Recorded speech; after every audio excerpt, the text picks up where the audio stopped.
The path led downward, not steeply, but with a gentle curve, as if it were guiding Elior beneath the surface of the world rather than away from it. The air grew cooler, smoother, carrying the faint echo of distant footsteps that were not their own. Loon, the silver fox, walked beside him in silence. Above them, the violet sky dimmed, and the stars faded one by one, until only the moon remained, hanging impossibly low and bright. Then, slowly, the ground opened. Elior stopped at the edge of a vast stone balcony. Below him lay a city. It stretched farther than he could see, built of pale stone and silvered metal, its towers slender and graceful, its bridges arching like frozen waves. Soft lantern light glowed from windows and streets, bathing everything in a calm, blue-white shimmer. The city was not empty, but it was quiet. People moved through the streets slowly, deliberately, as if every step were part of a long, careful dance. They spoke in murmurs, too soft to hear, their faces peaceful, their eyes distant. "What is this place?" Elior asked, his voice a whisper. "The city beneath the moon," Loon replied. "A world that sleeps while remembering." Elior frowned. Remembering what? Loon's tail brushed the stone, everything it was afraid to forget. They descended a long staircase that spiraled down into the city itself as Elior stepped onto the street. He felt something strange. Time here did not flow forward. It drifted. Moments lingered longer than they should have. Sounds echoed after they ended. Even his own movements felt slightly delayed, as if the world were holding onto them just for a second more. A woman passed by, humming a lullaby. Elior stopped dead in his tracks. He knew that song. His mother used to sing it when he was very young, before she forgot the words, before she stopped singing altogether. A familiar ache tightened his chest. "That's not possible," he whispered. Loon watched him closely, her ancient eyes knowing. "In this city," the fox said, "memories walk freely." They passed a small square where children played a quiet game with glowing stones. Each time a stone touched the ground, it became something else: a book, a key, a distant star. Elior felt a pull toward one narrow street branching away from the square. The compass needle on the strange device in his pocket spun and pointed this way. He glanced at the fox.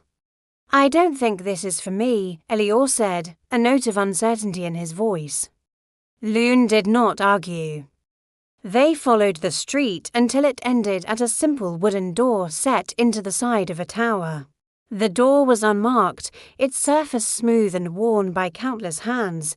Elior hesitated. "What happens if I open it?" he asked, his heart pounding a little faster. Loon's voice softened, losing its usual cryptic edge. "You will remember something you did not know you had forgotten." Elior took a breath and reached for the handle. The door swung open without a sound. Inside was a small, circular room filled with gentle moonlight. In the center stood a simple table, and on it rested a single object: a folded piece of paper. Elior picked it up. It was a drawing, faded, crumpled at the edges. It showed two figures standing beneath a night sky. One was small. One was tall. Both were smiling, their stick-figure faces radiating a simple joy. Elior's breath caught in his throat.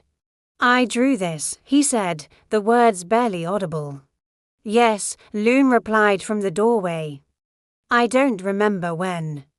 That is why it is here." As he spoke, the room shifted.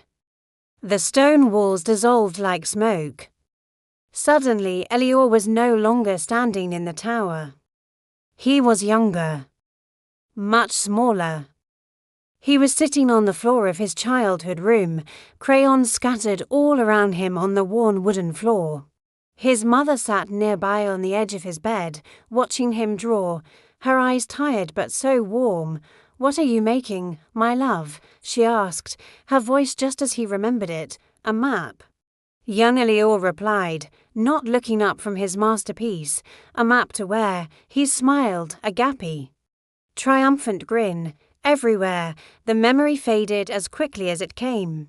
Elior stood back in the tower room, the warmth of the vision still clinging to him, tears tracing warm paths on his cheeks. The drawing in his hands glowed softly, then dissolved into motes of light, sinking into his chest like a sigh.